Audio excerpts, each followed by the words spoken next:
Estou morando no recanto de sertão, onde a civilização não sabe que existe.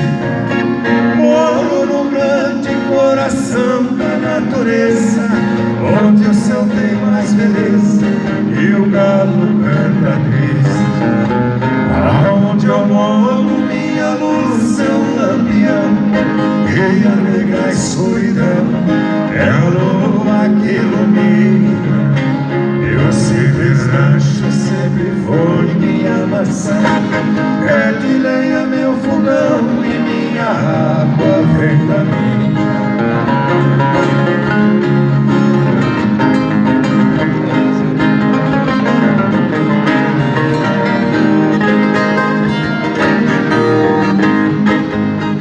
Minha piscina é um simples ribeirão, e a minha televisão é um lindo amanhecer. O meu tesouro é um cavalo tordido, e o meu ouro é um brilho, e o luar vem trazer a dependência do meu rancho de saber.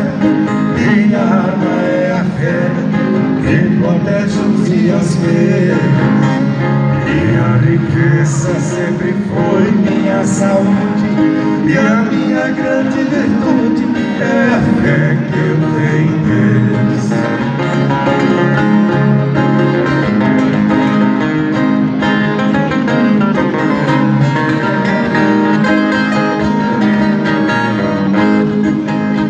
O meu transporte ainda é um carro de boi, e tantas vezes foi lindo temas de canção, onde os poetas misturaram com saudade esse carro de verdade em simples recordação.